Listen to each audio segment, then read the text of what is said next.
ఇవాళ ఏపీలో ప్రధాని మోదీ పర్యటించనున్నారు. అమరావతి పునర్నిర్మాణ పనులకు ఆయన శంకుస్థాపన చేయనున్నారు.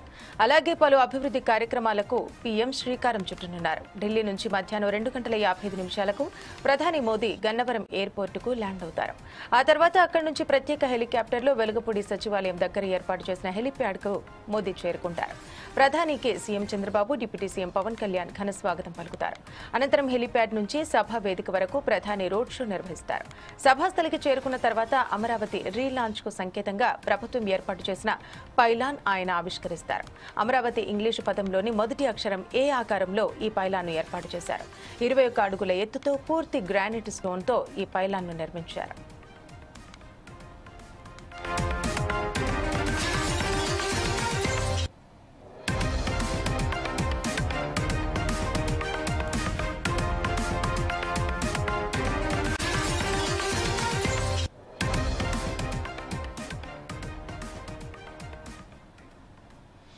అనంతరం అమరావతిలో రాజధాని పునర్నిర్మాణ పనులను ప్రధాని మోదీ ప్రారంభించనున్నారు. పలు అభివృద్ధి కార్యక్రమాలకు ఆయన శ్రీకారం చుట్టనున్నారు. సుమారు 58,000 కోట్ల రూపాయల అమరావతి ప్రాజెక్టులకు శంకుస్థాపన, ప్రారంభోత్సవాలు నిర్వహిస్తారు. శాశ్వత సచివాలయం, అసెంబ్లీ, హైకోర్టు భవనాలకు శంకుస్థాపన చేయనున్నారు. అలాగే ఎమ్మెల్యేలు, మంత్రుల గృహ సముదాయాలకు శంకుస్థాపన చేయనున్నారు. అంతేకాకుండా ఆల్ ఇండియా సర్వీసెస్ అధికారుల నివాస సముదాయానికి కూడా శంకుస్థాపన చేయనున్నారు ప్రధాని మోదీ. వీటితో పాటు నాగాయలంకలో మిసైల్ టెస్ట్ రేంజ్కు, విశాఖలో యూనిటీ మాల్కు ప్రధాని శంకుస్థాపన చేస్తారు. అనంతరం 3,680 కోట్ల రూపాయల నేషనల్ హైవే పనులను ఆయన ప్రారంభిస్తారు.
ప్రధాన వేదికపై ప్రధాని మోదీతో సహా 14 మంది కూర్చునేలా ఏర్పాట్లు చేశారు. CM Chandrababu, deputy CM Pawan Kalyan, BJP రాష్ట్ర అధ్యక్షురాలు పురంధేశ్వరి, కేంద్ర మంత్రులు పెమ్మసాని చంద్రశేఖర్, రామ్మోహన్ నాయుడు, సీఎస్ విజయానంద్తో పాటు పలువురు ముఖ్యులు వేదికపై ఆసీనులు కానున్నారు. ఇక ఈ మహోన్నత ఘట్టానికి రాష్ట్రంలోని ఉన్న వివిధ పార్టీల నేతలను సర్కారు ఆహ్వానించింది. ముఖ్యంగా ఏపీ మాజీ సీఎం జగన్ను రాజధాని పనుల పునః ప్రారంభ కార్యక్రమానికి ప్రభుత్వం ఆహ్వానం పంపింది. అయితే ఆయన ఈ ప్రారంభోత్సవానికి హాజరవుతారా లేదా అన్నదే చర్చనీయాంశంగా మారింది. మరోవైపు రాజధాని నిర్మాణం కోసం భూములిచ్చిన రైతులకు ఆహ్వానం పలికారు సీఎం చంద్రబాబు. అలాగే పలువురు అధిరథులు కూడా ఈ కార్యక్రమంలో పాలు పంచుకోనున్నారు.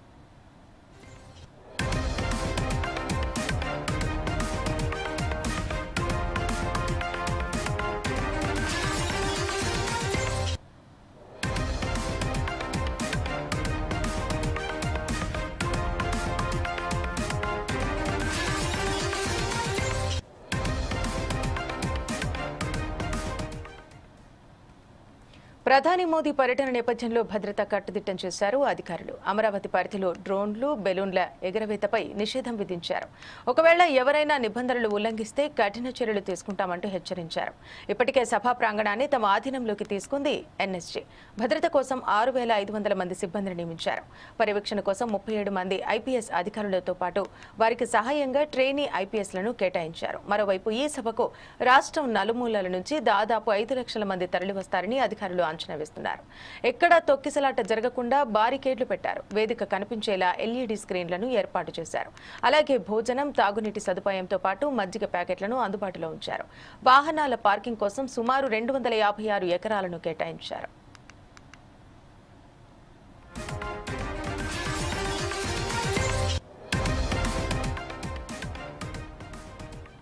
ఇక దీనిపై మరింత సమాచారం మా ఇన్పుట్ ఎడిటర్ శ్రీనివాస్ అందిస్తారు. శ్రీనివాస్, చెప్పండి. ఈ రోజు ప్రధాని మోడీ అమరావతి రాబోతున్నారు.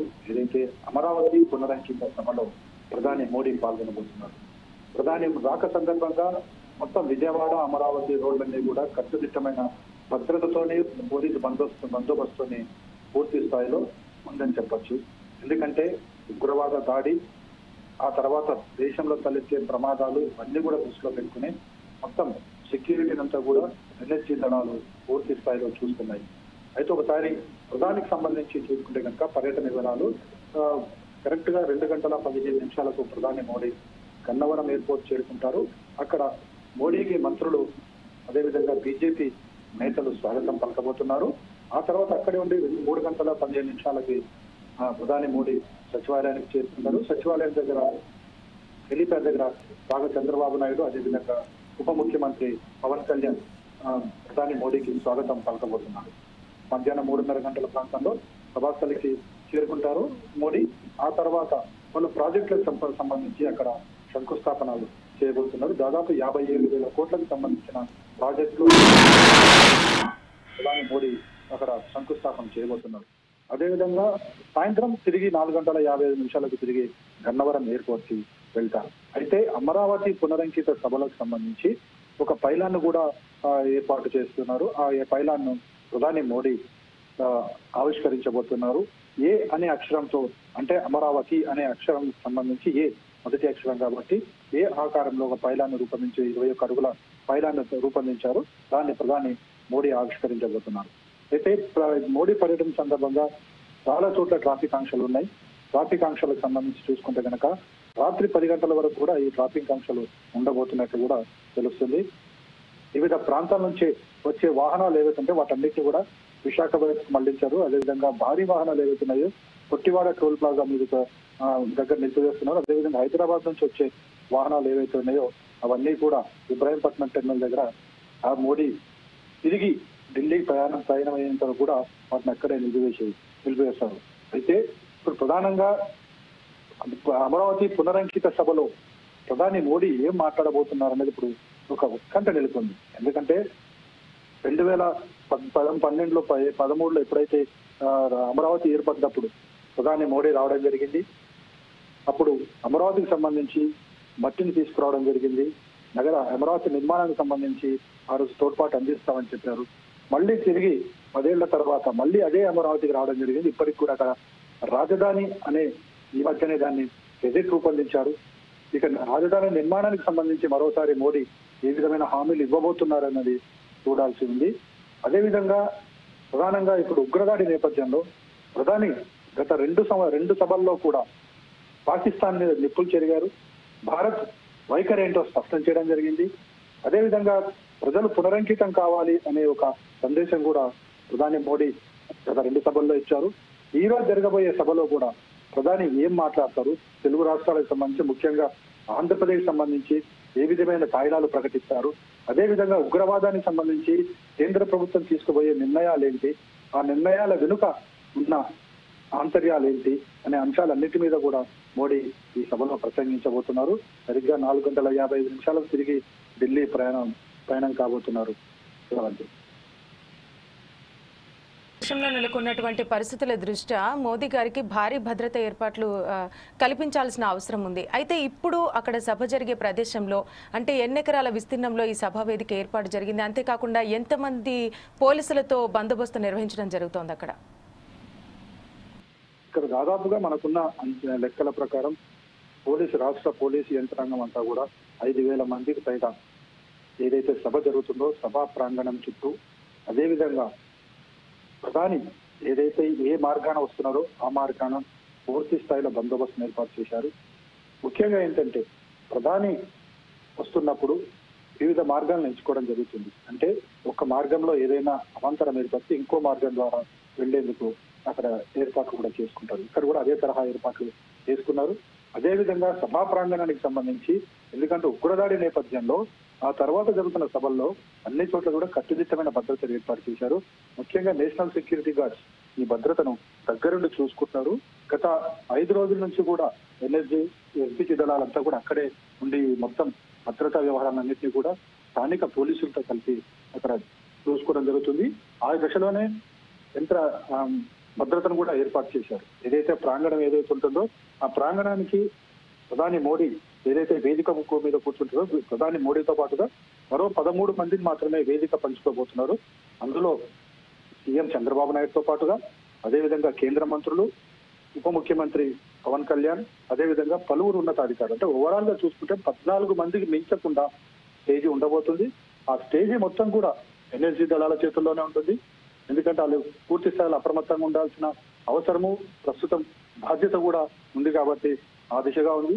అదేవిధంగా ప్రధానికి అదేవిధంగా ఎవరైతే ప్రజలు హాజరవుతారో వారికి కాస్త దూరం గతంలో కొంత దూరం ఉండేది, ఇప్పుడు అంతకు మించిన దూరంలో అక్కడ మెయింటైన్ చేయాల్సి వస్తుంది. అదేవిధంగా ప్రజలకు వచ్చే సభలకు ఏ విధమైన ఆటంకాలు అవాంతరాలు కలగకుండా వాళ్ళకు కూడా ప్రధాని స్పీచ్ని వినడానికి, నేతల స్పీచ్లు వినడానికి కూడా ఎల్ఈడి స్క్రీన్లు ఏర్పాటు చేశారు.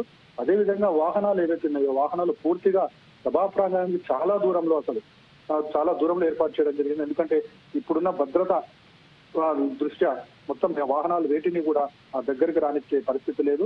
అదేవిధంగా ప్రతి ఒక్కరికి ఎవరైతే సభకు హాజరు కాబోతున్నారో వారికి అందరికీ కూడా పాసులు ఇష్యూ చేయడం జరిగింది.